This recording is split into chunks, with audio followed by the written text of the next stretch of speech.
I hope you all have had a joyous day on Zoom. Just like every other day, we enjoy each other's company, just slightly more remotely, but at least we've socially distanced ourselves. I'm going to be talking about, hopefully you're in the right place, digital fundraising. And frankly, I think it's a great time to be talking about this topic because it is something that probably has come up more than once for you all, which is why you're currently joining the room. Just want to check that my audio is coming through and that you can, in fact, see my screen. Can you give me a nod on that, Megan, please? Yep, we can hear you. Oh, great. All righty. So without further ado, let's jump into it. So I am George. You may have seen my picture, the IECC stuff. I love the Inland Empire Community Collaborative and the conference, which I've been to many times, and I've been a past presenter, but I don't want to spend too much time there or on Whole Whale. We are a B Corp digital agency, and we love this stuff, all things tech, impact, and digital marketing. So our experience, we've worked with over 100 different partners across many, many different issues: cancer, public health, animal, environment, disaster relief, youth education, media, and a lot more. So we are bringing real life experience. We've been at it for about 10 years now. And, this is hopefully distilled knowledge, information learned and earned over these years. I do have to make a public service announcement that I speak quickly. I know I speak quickly, but fortunately, this session is being recorded. So in addition to, obviously paying attention as we go through this approach, know that you have this as a recording, come back to it. My goals today are to explain actionable strategies for online fundraising, broken down simply: increasing site traffic, building your list, and converting those email subscribers into donors. Seems simple, right? Well, we'll see how you feel by the end. What we're going to cover more specifically in here is, motivating people to give online, what's involved there, building an aware to care cycle, strategies for growing website traffic, lead generation, best practices, how to create seamless donor experiences, and some Facebook fundraising. Let's talk though about opportunity and motivation. And so the opportunity right now in terms of giving trends, you have seen probably about 450 billion given to charity in 2019, record breaking. About 70% of that was individual giving, individuals opening up their wallets and giving. Saw 1 billion spike on Facebook online giving alone. Their total is now at 3 billion. And GivingTuesday in 2019 was a record at 511 million. So certainly, a growing trend. I want to change your mindset. And I don't know if you have this, but it is a mindset that moves us from this idea that we're like begging for dollars, asking, oh, would you please give? We're in desperate straits, which, may or may not be the truth, but moving us into a selling mindset, the selling mindset that you sell the opportunity to turn money into meaning. So when you craft that campaign, that ask, that donation page, that email, whatever it may be, what you are actually selling is this tremendous opportunity. Somebody's got X dollars in their wallet right now, doing nothing for nobody except for sitting there. You are giving this opportunity. You are selling the opportunity to turn money into meaning. And you're going to get tired of me saying that, but I have to bring it up because actually donors are getting something. It's not like they give money to your organization and get nothing in return when they go online and give money. There is actually a transaction in place. Donors are getting a story. They're getting dopamine, by the way, as a release in their brain. And by the way, they're being part of something bigger than themselves. They're helping their local communities, and it is a strategic advantage, an absolute advantage of your local organizations, because you're telling that also with a regional context. I love this quote. I love this quote by Dennis Kimbrough: don't give until it hurts, give until it feels good. It feels good to give. And that experience, I know we're very much tactile people. We work in person. We're used to being face-to-face, but that can happen online as well. So move from the mindset of begging when our online campaigns and messaging is like, and move toward the selling mindset. Let's talk about some of those elements of selling and what those motivators really are, right? There is a donor voice study we like from 2011 that talks about these elements that donors talk about. One is like this personalization element. People want to see their name in things and how they're involved with it. They want to have confidence in your work. They want clarity as where's this money going, right? Is it just going to a bucket, or is it going to help with our census work? Is it going to help our recruitment of new parents so we can help them be better parents? Understanding your gift's value. X dollars means Y things will happen. Very tangible exchanges, personal connection to the cause. So how do you consider that person's background when you're talking to me as a parent, or you're talking to me as a business owner? How are you relating your story to my personal narrative in the world? Visible impact for beneficiaries. Here's how your donation mattered. This is Jessica. She and her life and her family are better as a result of our work, your money. And gratitude for the gift. We're going to talk about this at the end, but gratitude for the gift, I can't say it enough, but we're going to be talking about a thank you for or more strategy that I want you to employ for your online giving. TLDR, trends are up, 70% come from individuals, 55%, just to note this, 55% of folks prefer to give online. That's cross-generational from a 2018 study. There's decreased giving friction on Facebook, which is one of the reasons why Facebook works. And we'll be talking about it. And we're talking about how we sell our donation actually matters. So I believe online giving is a safe trend to bet on and build on and into the coming year. Okay. Aware to care cycle. What am I talking about here? In the aware to care cycle, donations, I'm saying, are a form of commitment. Donations are a form of commitment, and commitment is a journey, not a destination. What does this actually mean? Well, in the first 10 minutes of the amazing movie Up, what we had was a immediate entire lifetime story told in 10 minutes, where we have an introduction, we meet for the first time, and then they go on a date, and then they get married. When we think about donating and donating online, it's not a one and done. Someone is not searching the internet right now for, how do I spend this $100 burning a hole in my pocket? Nobody is searching that. So to that end, how do we begin this relationship? And this is where we're talking about meeting somebody through an initial website interaction. And as we move down a funnel of engagement here, moving down from, all right, somebody is aware of your organization. They come to your site, they know you exist. Then they become a friend. They are interested. They are giving you, and this is important, they are giving you the permission to communicate them via an email sign up, right? They are handing over their email saying, hey, I would love to hear from you on an ongoing basis. Okay, there we go. We're interested. How do we bring them into engage? Well, this comes from reading your posts and your messages over time and moving them eventually toward a donation moment. So this is, in a nutshell, what we're talking about. In a different way, I like to think about attention in a holistic way, where in the book, How Brands Grow, really great book, Byron Sharp talks about how this attention actually builds familiarity. So it's not just sort of shouting from a rooftop. It's poignant, because familiarity builds trust, meaning the more times you see a brand, the more likely you are to trust it, because that's how our brains work. Hey, I've seen you all over the place. You must be trusted. So that means if we are top of mind, and we can be top of mind for our donors, for our potential donors, well, it increases the chance of a success, a triggered success, an ask working. Like, oh, I trust that. I see them everywhere. They're doing great work because they have seen you. They've seen you working. So the other side of the coin on this is mental decay. And in this book, they talk about how if they haven't heard from you for a while, if you message them in February and suddenly now it's November and you're saying, hey, remember us? No, they don't. They will have forgotten you. So this cadence of communication really does matter, because people forget. I know we hate to acknowledge this, but it's a simple truth. So we're also competing in an endless competition out there for people's attention. So it is a busy market, which is why we like to think about the aware to care cycle, where it's not just dropping off the bottom of the funnel and then we're done once they give. No, they continue around. So starting in this first spot here, attention into action. That's the first phase of what we're up to.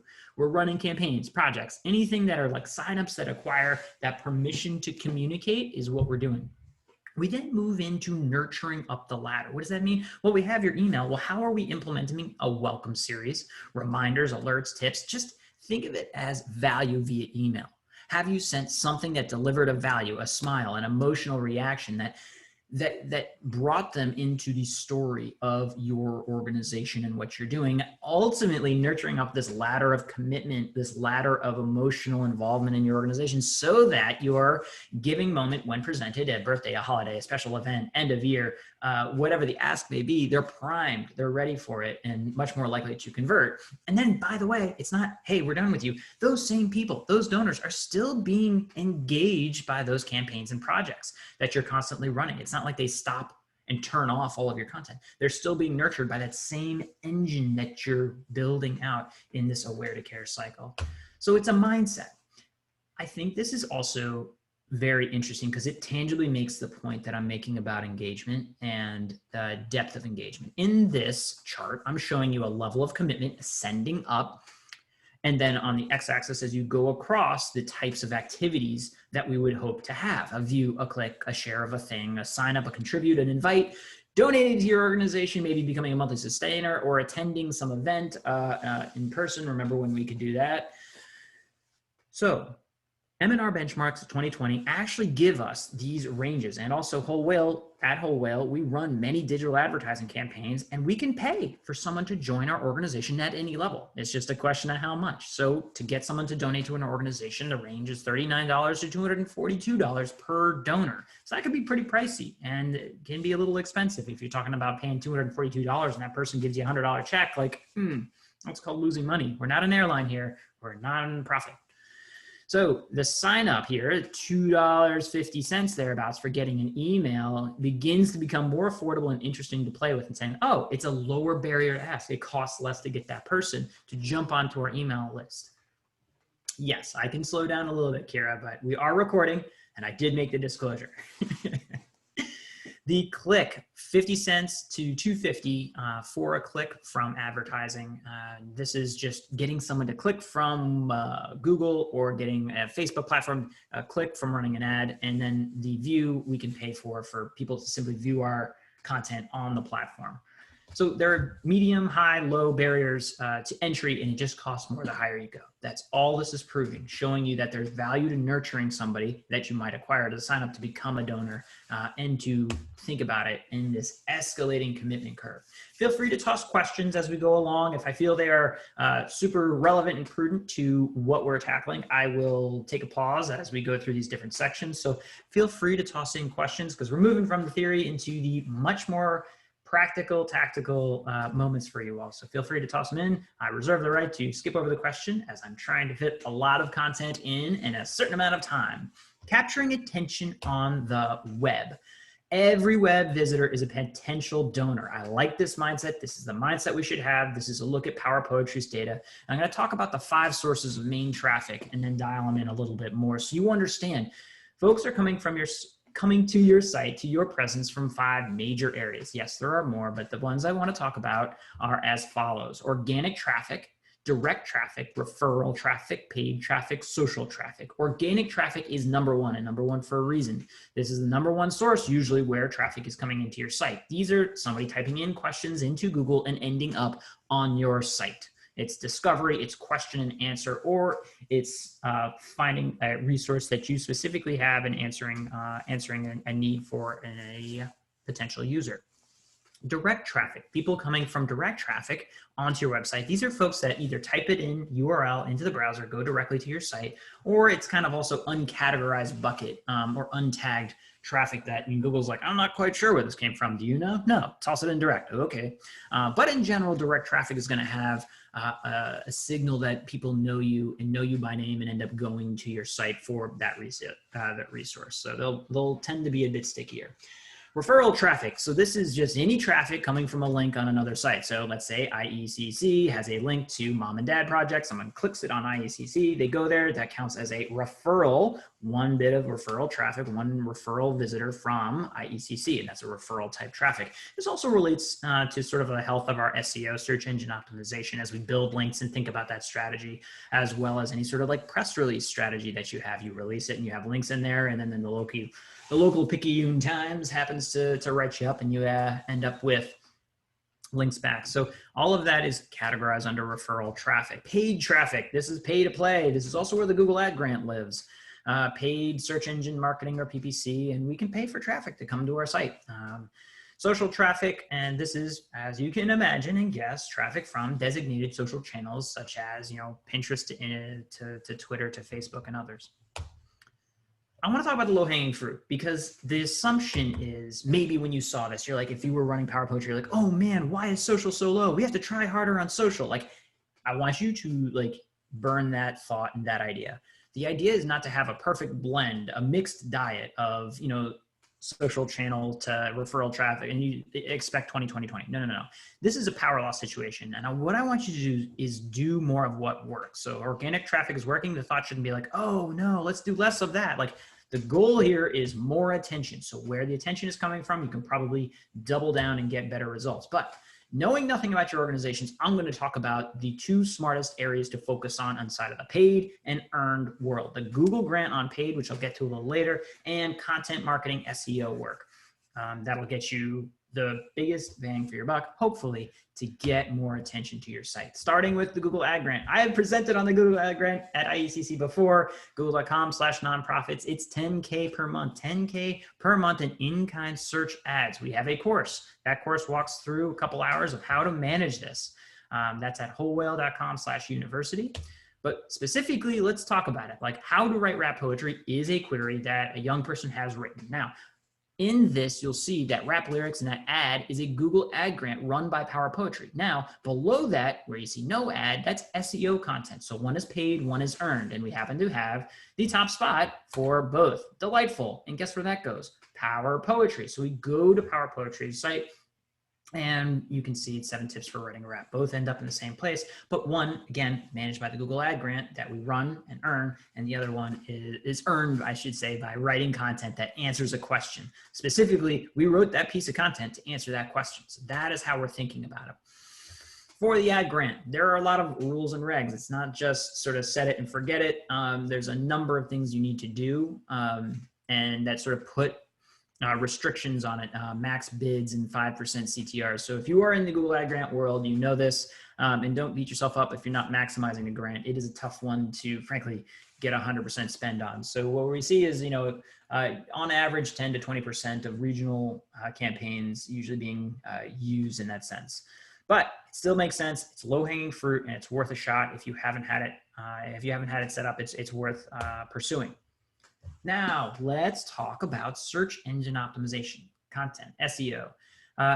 Basically, I want to demystify this. We also have a course on this as well, but like what we're trying to do is write content that answers a question for your target audience. So most people probably are not coming through your homepage. This may come as a shock. Most folks are actually coming to some landing page on your site, meaning sub landing page. Someone wrote a blog, someone wrote, the 10 ways to find local care that work in the, San Bernardino area. Like that's the page that people are going to. And it's because Google is saying, hey, you have a question here, user. That's where the answer is, not on that homepage, but below. So how do we think about those subpages? How do we think about where they're looking for something that your website can provide? This has to do with doing research, doing your homework.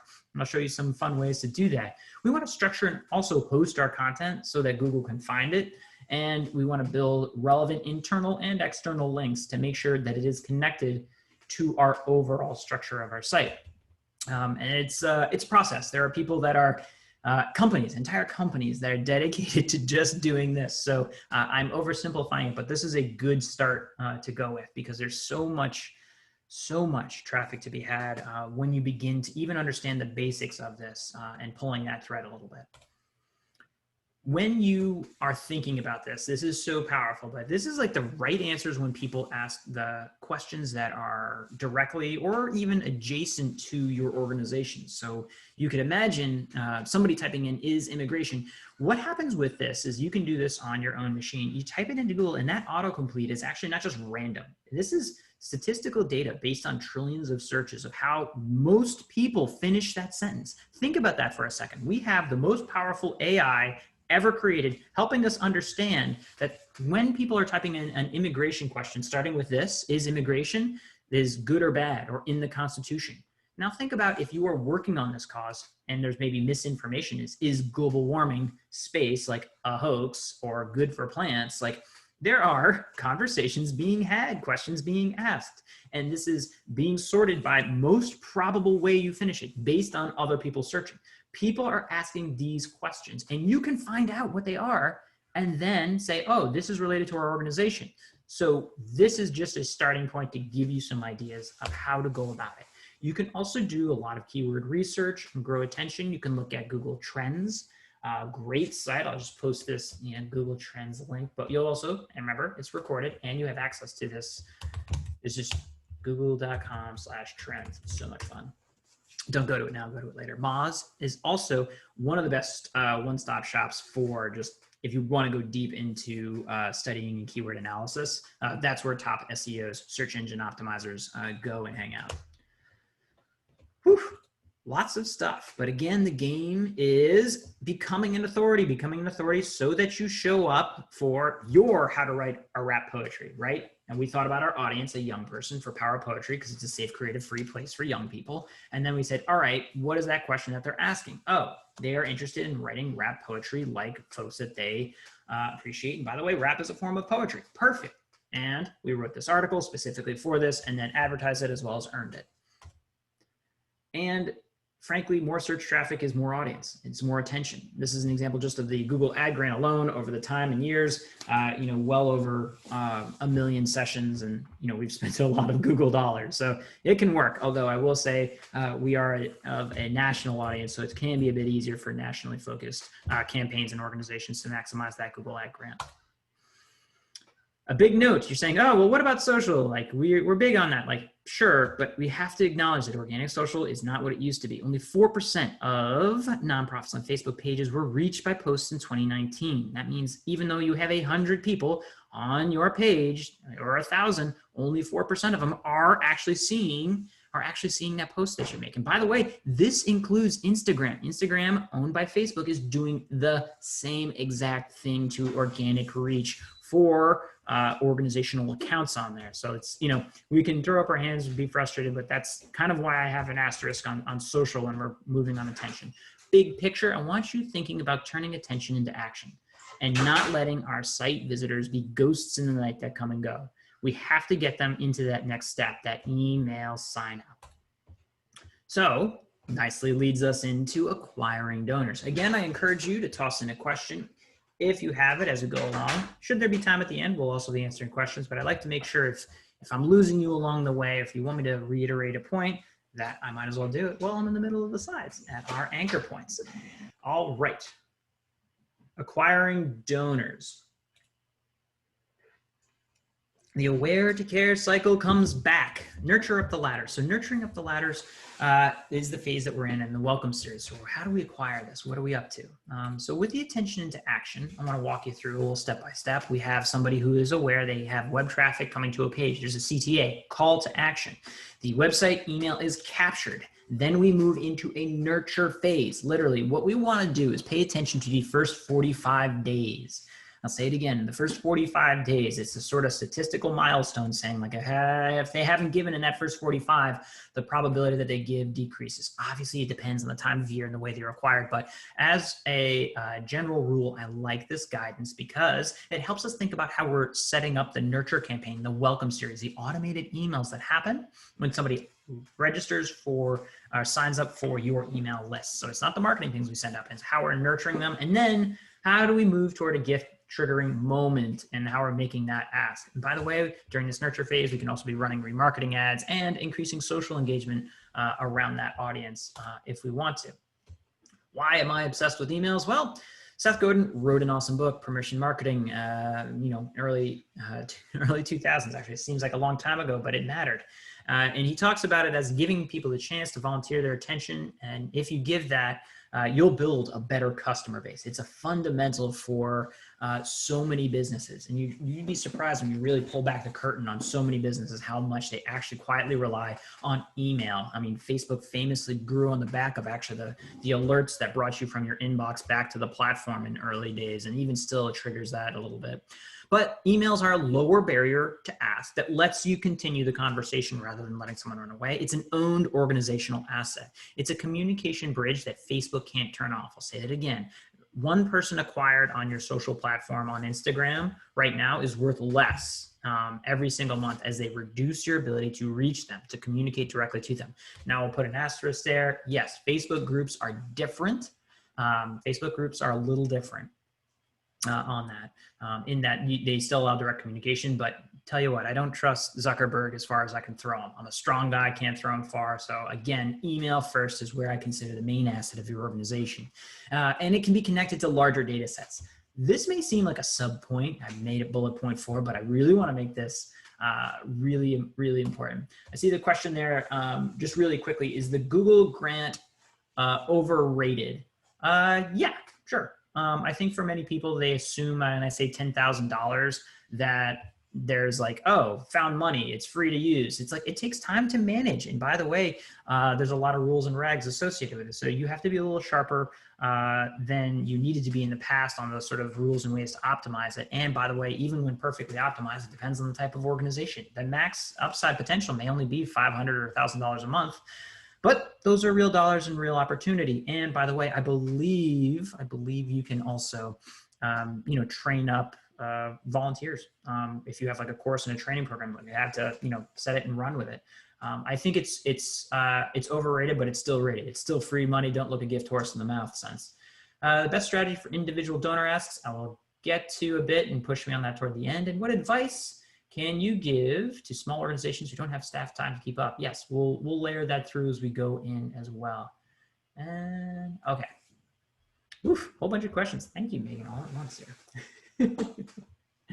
Email nurture assets. Here it is. You not only get the permission to email somebody, right? Like in this communication device, you're also getting data. You can put that through wealth screening tools and get full information just from an email. You can also put that email list you have into Facebook for an advertising remarketing campaign, meaning you could surround those folks on your email list. And this is a real important one I'll come back to.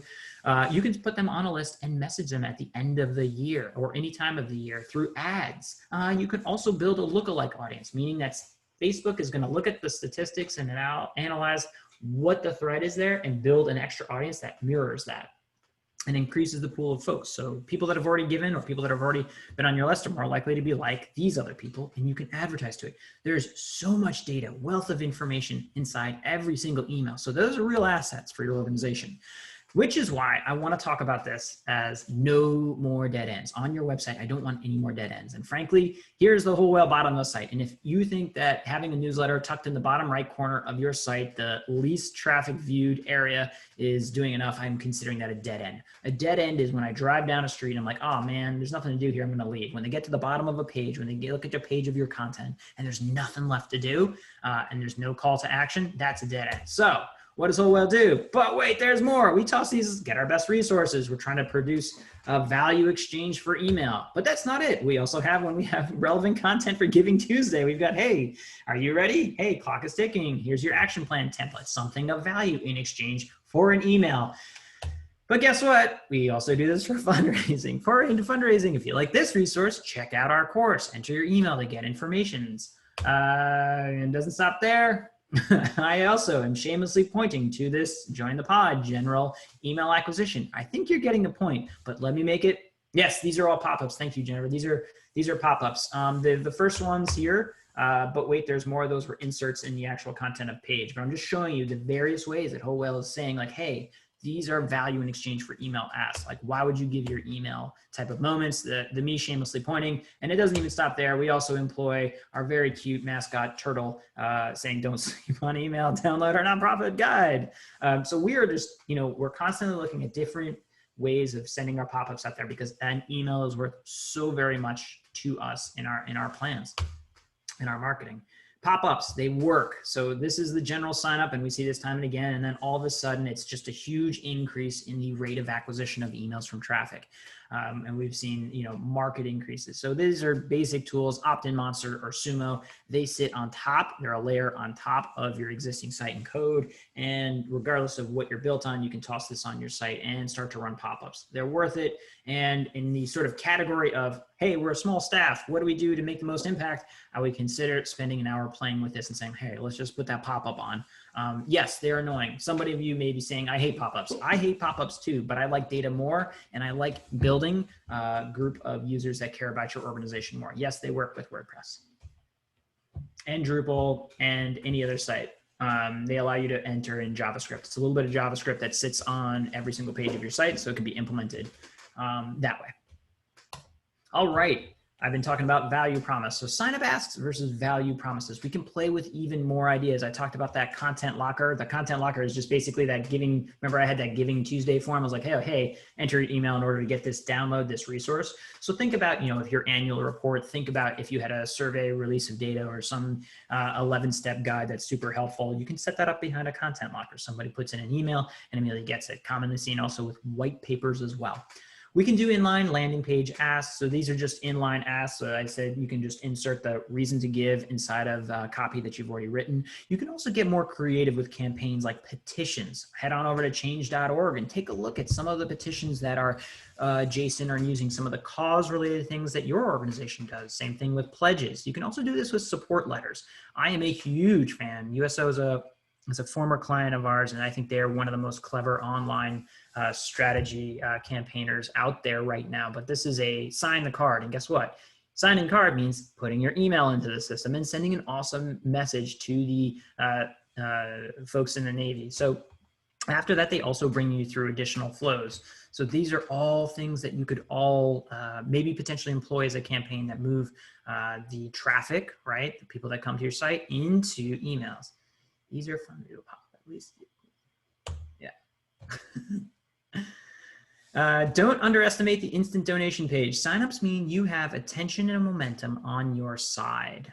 And so if somebody just sent a card, if someone just signed a petition and just went through this flow, there's an opportunity to just immediately ask them for money. You're like, wait a minute, I already asked them for a thing. No, it's not. You're giving them the opportunity to go deeper. And so here is a very rudimentary one from the Hillsdale College Institute. They have a Constitution course. Get this course, sign up for free. So I already signed up my email. And now they're saying, hey, you're clearly somebody who cares about the Constitution. You're getting this book. Would you like to ensure Americans are educated about our founding principles? And then there's the ask. So consider how you're using this flow, and don't just leave someone on a cold page with a dead end. Remember, no dead ends. So consider how you potentially use donations. I mentioned automatic nurture, the welcome series. So someone signs up, and this can be done with like Emma, MailChimp, Constant Contact, you name it. You can set up these automatic flows. Someone gives you that email, and in the first 45 days, remember I said the critical period, in that first 45 days, I'm sending out a, hey, welcome to our organization, message from our CEO. This is what we're up to. Few days later, I'm getting a story of impact. Hey, this is Jessica. She works here. We do this with her. This is a volunteer. And then maybe there's an evergreen campaign donation action that you can just straight up ask them in this welcome series. And this is a separate thread than what's going on in your marketing messaging that's going out. You can also calculate in giving anniversaries and other segmentation elements for welcome series, also known as drip campaigns. Every major platform can do this. And in the category of, hey, George, we're small, we don't have a ton of time. What I love about this is you write it once, repeat it everywhere. You do a little bit of work right now, and suddenly you've got an intelligent, carefully thought nurture campaign built, set, ready, set it and forget it and go. You should review and look at this like every year or so, or even shorter if you have a big list, to make sure it's performing and updated with information. Okay, what do I message regularly? Think about the book by Gary Vaynerchuk. He talks about there's no sale without the story, no knockout without the setup. So if it is all just ask, Emma is a competitor to MailChimp. It's a mail platform, an email CRM if you're looking around for stuff. What to message regularly? Jab a lot, more than right hook. So emotional triggers, stories, value to user. This is like what we're messaging mostly, and then the sales donation ask. It cannot just be, and I think this is like, an odd time in the sort of giving world, but like political campaigns, like I don't know if you know this, but I'm kind of on a first name basis with Joe Biden. He texts me every single day asking for money. He's rather desperate, rooting for him. But here's the thing, that's not what you should do. Those are campaigns with fixed ends. They don't care. They're going to burn out their list, and that's fine. You are not that. You are someone who has to deliver value, emotional stories over time. Okay, giving platforms out there, this question comes up. I just care that, you have a flexible giving form that's embedded on your site and it integrates with your database. I like Give Lively. It is free. They take no commissions, but frankly, if you're happy with the one you have and it can do these things, you're good to go. Give Lively, again, it's free. They have a lot of solutions. If you're shopping around, take a look. We aren't sponsored by them, but we've interviewed the CEO and they're for real. Converting giving moments. Okay. I'm going to take a quick look at some of the questions, and I also want to be sensitive to time. I'm going to confirm, maybe you can tell me in the chat, am I still expected to 12:05, or we get a couple minutes since we started a little late? I can work either way, Megan and team. So we've got giving through pop-ups, suggestions, advice can you give small organizations? I think I'm doing well in the questions. I think I'm doing well. Work on WordPress. One thing that will create greatest impact for smaller orgs, focus on that email acquisition and nurture flow. I love that one, actually, because you can't ultimately harvest what you don't sow. And so that's the upstream piece. Think about the types of things you can create once and then have it repeat on an ongoing basis, such as that welcome series, or even setting up the Google ad grant initially up front and maybe setting up a group of volunteers or somebody who can manage it after that. It's upfront work, and then it can be managed easily over time. Okay, I want to talk about the drumbeat campaign strategy. The drumbeat campaign strategy has to do with focusing on audience growth in the first few quarters and then focusing on giving toward Q4. So we can also have many giving moments over the year. We recommend having an actual narrative that ties together. Like so much so, like we have a digital marketing calendar that you can go through, and it's a free template that you can go chase down at wholewhale.com/university, where you're saying like, okay, what are we up to in January? What are the holidays, events, content, email, social ads that we're putting out there in the world, so that we can have a full plan, an editorial calendar. You kind of see down here. Some people use Airtable as well for this, but frankly, it's more about planning it and being intentional about it. Here's some example drumbeat giving moments. The opportunity to help this crisis, or there's a donor match. There's a specific local region of donor that is being helped. Maybe there is a dedicated day or month of support. So, you know, it's World Tiger Day. Everyone support this, or a Donate Life month. You can rally around a specific goal. We need X dollars raised by Y date. I mean, frankly, that's like the beginning, middle, of end of every political ask right now. So in things of framing, you can go that. I'll see if I touch on live streaming fundraising in this. I think I may have a slide on it. Otherwise, I will touch on it when we get to the Facebook fundraising piece for sure. Thank you for that question. Giving Tuesday, it's coming up. So here's what I want you to do. Really basically right now, we are predicting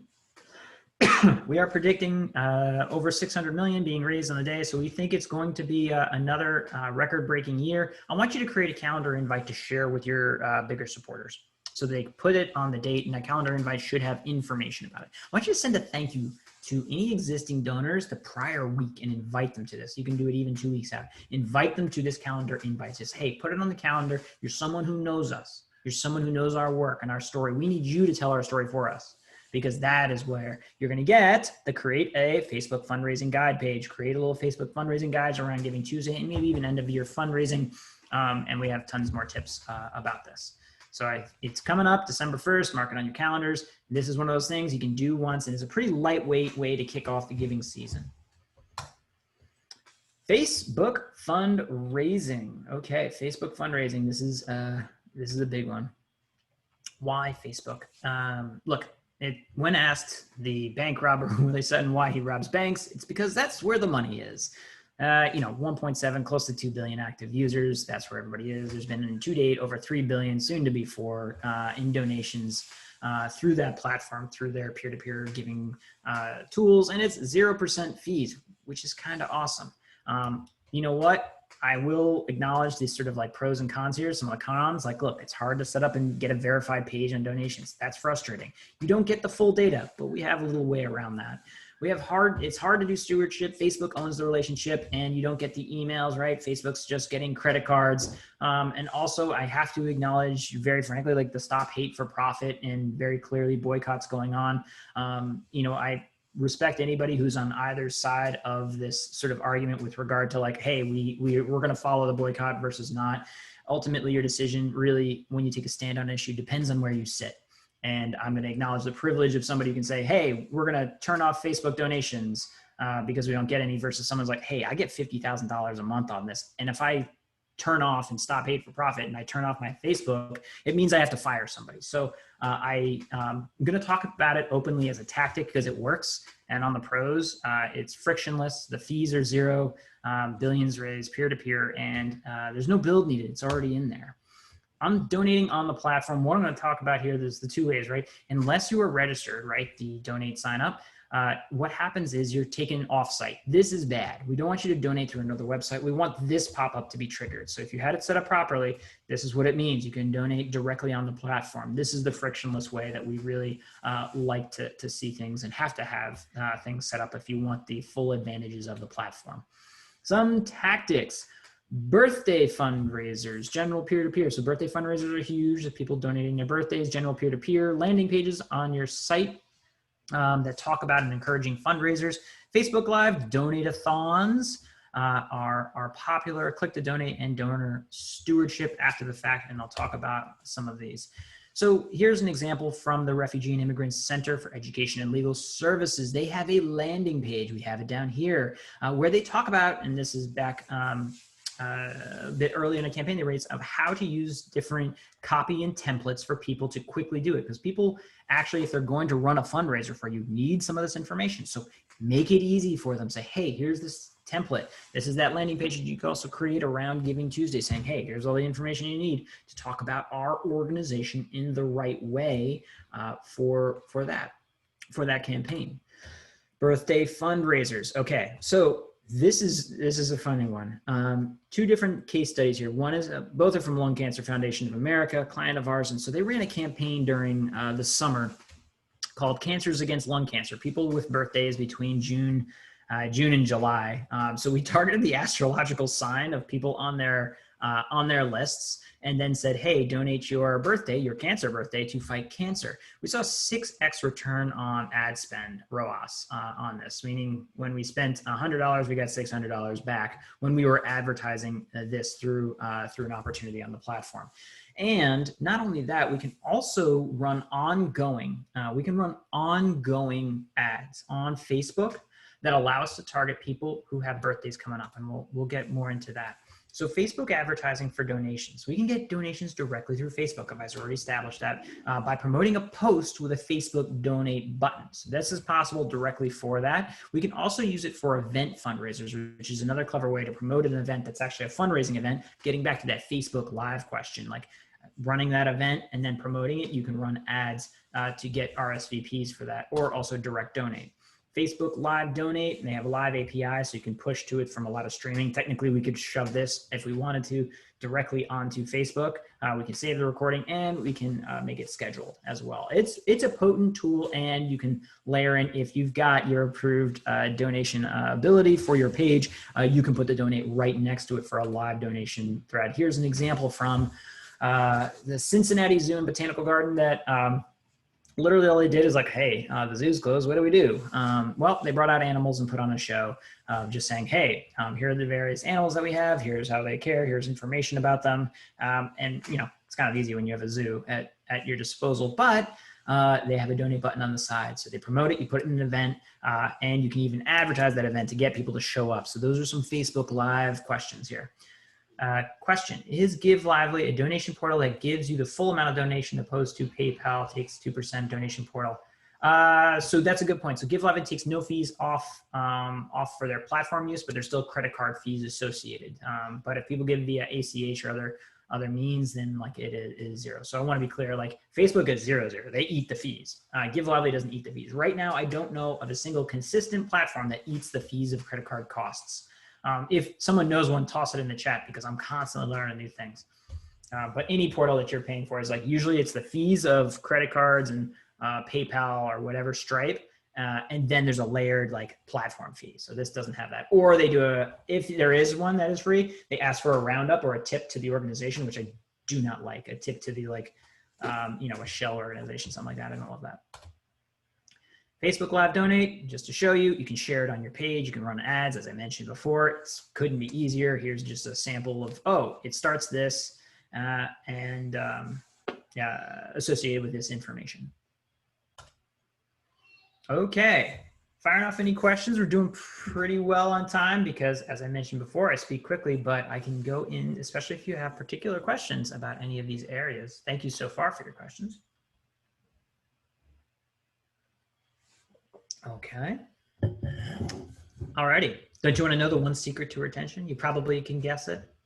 I'm curious. Make your guesses, your predictions. All right, here's the problem.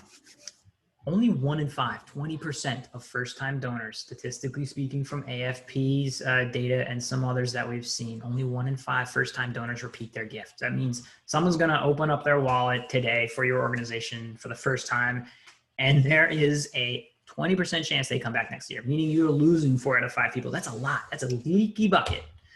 Here's a hint. Data from GuideStar show that a thank you message, a meaningful thank you message sent within 48 hours makes a donor 4x more likely to give again. So in that hint, hopefully, is the direct answer. And the direct answer is thank you. Why does thank you work? I mentioned dopamine before, right? You're literally getting a release of dopamine. The folks in Zurich and Oregon University actually strapped electrodes to people's heads and walked them through giving, right? So in that moment somebody gives money, there's dopamine release. Dopamine has got stress relief practicality to it. It makes you happier. And there's actually like sort of research to back this up. So when we maximize this thank you, when we make sure that that thank you means as much as possible, we're actually driving an increased amount of dopamine, which enhances the experience of donating, which makes it more likely, 4x more likely, according to those data, as you remember, that someone's going to give again. Let me tell you a couple stories here. Here's one story of a donation receipt, a form letter that's generically, popped out by most systems. Donation receipt. Thank you, sir. George, you've given this much. Here is your name. Here is your amount. Continue on giving to us in the future. End communication. Like, all right, like generic. Yes, we need the tax information. Here's a different one. Maybe you give a story. Your gift saves people's lives, like Valerie. Valerie, when she was an infant, her parents were faced with the truth that she had a liver disease and she would die if she didn't get a donation. They were hopeless until they found that groups like Donate Life were making sure that people were registering organ donations, and she actually got an organ donated in time to save her life. And that is actually her child. She is now able to continue a full life as a result of the existence of Donate Life. Your gift is part of that story. Like, if you didn't feel anything, as I said that, if you didn't feel anything different than this form letter, then you're missing this point. I'm triggering dopamine in you, that sensation, that feeling of, oh my gosh, this thing's bigger than myself. It means a lot. And now I'm part of this story. Can you deliver that? Can you deliver that in your thank you experience online? Yes, I believe you can. I believe you can. The strategy here, I want you to do a thank you for or more, 4 discrete thank you messages over the course, automated over the course of a year. So I'm respecting the fact that you can't go run around having one-on-one conversations, but you can create once and repeat effectively everywhere. Here is the flow. Thank you for or more. The confirmation page, which better have the general information you need, but a dynamite story, opportunity, narrative, enhancing that dopamine effect. I want that email as well, sent within the first 48 hours. Remember, confirmation of gift, blah, blah, blah. This can all be set up through any single system. And then I want to how your gift is being used about 20 days out, 20, 30 days out. It's just saying, hey, George, and by the way, you're doing that insert because people like it. Personalized to them. Hey, George, just wanted to check in. Your money is working. We turned your money into meaning. Here's another story of what we're doing on the ground right now. Automatically programmed in.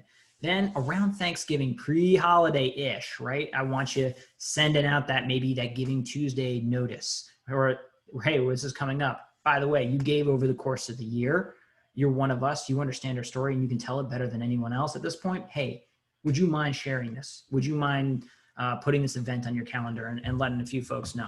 And then number 4, it's our Giveversary. So it's the 1 year post. These are 4 email blasts. So this is via email that you can programmatically set in from the date of the first gift. So on our Giveversary email, 1 year post donation. So if I gave today, I better expect 1 year from that I get a, hey, George, it's our Giveversary today. You chose to open your heart to us last year for the cause, and now we're asking if you're going to renew your commitment to the organization and remember why you gave. Like, it is a Giveversary email that can automatically be programmed in and sent out. So yes, 4 email blasts programmatically set up. Okay, Facebook donor stewardship. I already mentioned that we don't get data, but that's not entirely true. What we can actually do is manually thank people in their posts, in their actual pages. So here's Donate Life, and we consider putting a little backlink in here. So here's an example of Donate Life potentially posting here. Thank you for all of your support. Here's a short thank you video posted to Whitley. So now what's going to happen when Whitley sees that? She's like going to click on it. Now suddenly we can play. She's on our page. Now we can say, hey, here's a proper thank you. One, remember the importance of thank you. And two, we can put an opportunity for her to put in her email to get her annual report or some other hook that pulls her in to potentially give information to our organization so that we can put her into our donor nurturing flow and build on that. How do we do that? Okay.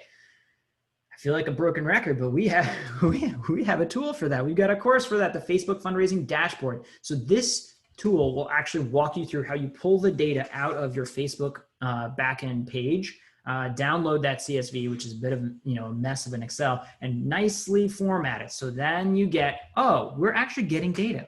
We get first name, last name, fundraising title, oh, Alicia's birthday, the date it happened, and the link. We get the link and the amount of money raised. So we can go through, go in and thank that person on that page. Yes, this is manual. Yes, I think this is a good idea for an intern or volunteer to go and do. And yes, I think this works. Okay. In summary, donor cultivation is a journey, not a destination. We're not asking random people on the web to donate to us, to marry us on our first date. We're having a relationship, and that cultivation is ongoing. We care about turning traffic, attention, into emails, the action. We use drumbeat campaigns along the way to acquire donors and to re-engage donors, by the way. As they have given, they are seeing new campaigns and opportunities to be a part of your digital narrative and story. And we thank our donors 4 or more times. And that is what we're up to. Whew. Okay. Remember, you sell the opportunity to turn money into meaning in the communities we live in and work in. And right now that work is needed. We see it. You see it, especially through the stressful times that we have. And so I hope that you've gotten some ideas here that you can take back to your organizations. I do have some time for questions. So if you do have some, now's the time. I'll scan really quickly as well to see if there are any that I kind of may have missed. I think I've answered the one thing that will create the greatest impact for smaller orgs, focusing on the top of the funnel, acquiring those emails into automated systems, setting up automated systems for messaging and nurturing people. We're playing with pop-ups. Advice you give small organizations, yes. Best strategy for individual donor asks. I feel like I've talked about the individual donor asks a bit, but giving the donor asks an excuse via campaign to be a part of it rather than a cold ask. So collective action and social proofing, saying, 100 people have already signed up for this and have already joined us, can be used as well. Okay, looking for any other questions? Not seeing any. I am dangerously on time. I feel like Susie's going to be very pleased. So I have to say thank you so much for the work you do and for spending time on Zoom with us. I know I spoke quickly, but it is being recorded. And Megan, maybe I'll hand it back to you for the next item on the agenda. Perfect. Thank you so much, George. As always, that was so insightful. And just to remind you guys, all of the sessions that are being recorded will be available on the Whova app. So make sure that you're signed up for that, because you can go back. I know that's a lot of information, and we really appreciate you bringing that all to us. So also, if you guys could do us a favor, and please don't forget to do your evaluations on the sessions. Those are very helpful for us in planning for future events and conferences. And also you'll be entered in to win some of the raffle prizes. So we really appreciate George coming, Whole Whale. They do great work. If you guys are not familiar with them, please check them out. There's a ton of resources on their website.